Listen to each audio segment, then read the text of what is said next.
அன்பு உறவுகளே வணக்கம். உங்களுக்கான என் நன்றியோடு இன்றைய நாளில் நமது உடலில் உள்ள 3வது சக்கராவான மணிப்பூரகம் என்ற சக்கராவை பற்றி பார்க்கலாம். இந்த மணிப்பூரகம் என்ற சக்கராவிற்கு நாபி என்ற பெயரும் உண்டு. இது தொப்புளுக்கு மிக அருகில் அமைந்துள்ளது. இது மஞ்சள் நிறத்தை கொண்டது. பார்ப்பதற்கு இது 10 இதழ்களை கொண்ட தாமரை போல் தெரியும். உடலின் மையமாக இதை கருதலாம். இந்த பகுதியில் இருந்துதான் உடல் இயக்க சக்தி நம் உடலெங்கும் பரப்பப்படுகிறது.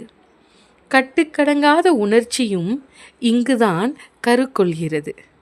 அதனால்தான் என்னவோ அலர்ஜியோ பய உணர்ச்சிகளோ ஏற்படுகின்ற போது இந்த பகுதியில் உள்ள தசைகள் இறுக்கமடைந்து விடுகின்றன. கணையம் என்ற சுரப்பி இதன் கட்டுப்பாட்டில்தான் செயல்படுகிறது. மண்ணீரல், இரைப்பை, கல்லீரல், பித்தப்பை ஆகியவை இந்த சக்கராவின் கட்டுப்பாட்டில்தான் இயங்குகின்றன. இந்த மணிப்பூரக சக்கரா ஐம்பூதங்களில் நெருப்பு தத்துவத்திற்கு நிகராக சொல்லப்படுகிறது.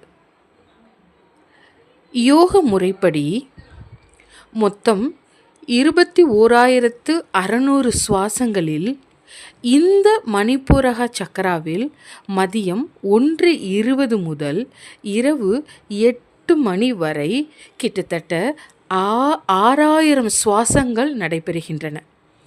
இவ்வளவு சிறப்புகள் வாய்ந்த இந்த மணிப்பூரகம் சக்கராவை எவ்வாறு இயக்குவது என்பதை ஒரு தியான வடிவில் என்னுடைய நீண்ட பதிவில் பதிவிட்டுள்ளேன்.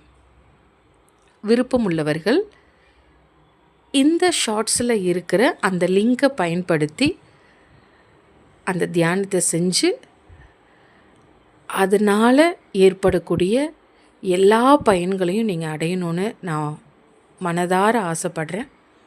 நேற்று மட்டுமல்ல, இன்று மட்டுமல்ல, என்றைக்குமே உங்களுக்கான பிரார்த்தனையோடு நான். வாழ்க வளமுடன். நன்றி.